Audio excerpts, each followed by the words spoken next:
The Jackson County Animal Shelter is home to adoption and animal control services for the entire county. It sees thousands of animals through its door on an annual basis. This year, however, its relationship with the volunteers who spend many hours there has been the focus of many county leadership meetings. We never know exactly who's going to come through our door and what their medical and behavioral needs are going to be. The Jackson County Animal Shelter doesn't get to pick and choose which animals it lets in. As a result, staff at the shelter need a lot of help. There's a lot of work as far as cleaning goes, but we got to make sure that the dogs are taken care of. That's why it was so surprising to many when early this year, shelter leaders and the County Board of Commissioners decided controversially not to allow volunteers on Mondays. Friends of the Animal Shelter, or FOTAS, had up until this year an office at the shelter, and its hundreds of volunteers helped shelter staff get the dogs out on walks and give them a little extra love. When the FOTAS office closed and volunteers were not allowed on site on Mondays, many local animal lovers protested. We want to do what's right for the welfare of the animals. We want to do what's ethical. Last month, Ashland man Tony Davis, a FOTAS volunteer himself, gathered 1,200 signatures on a petition to try and undo some of the county's recent changes. Those include reopening the shelter on Monday to volunteers, allowing volunteers to transport animals off-site for any care they need, and ensure conditions at the shelter are adequate for both the animals and volunteers. By making these simple changes that, again, just involve reverting to what was a previous policy, you can help make the shelter, again, a place that all of us county residents can be proud of. Davis tells us he never heard back from the county. Commissioners, who originally voted to make the decision about not allowing volunteers on Mondays temporary, have since chosen to make it permanent. The volunteers are still allowed on site the other 6 days of the week.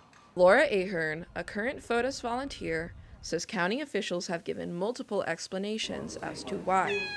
The diminution in what the volunteers at the shelter can do has had an impact, I will tell you, on disabled people who have found this a great opportunity to participate, to give their time, and to help our community. Fellow volunteer Linda Barnett says she tried to raise concerns about the decision at the shelter in a local paper. Same morning the letter was published, I read a letter from my local veterinarian to the commissioners regarding best practices for animal shelters. And so I went to my dog walking job at the shelter that same afternoon, and I was immediately terminated.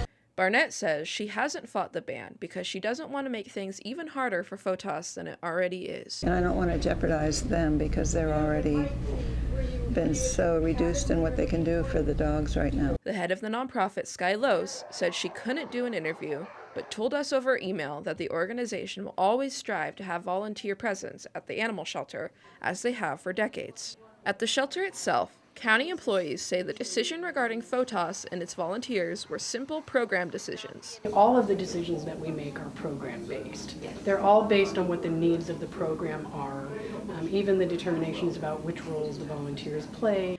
The back and forth surrounding the dispute and FOTAS's outspoken volunteers has been a part of a handful of county meetings this year.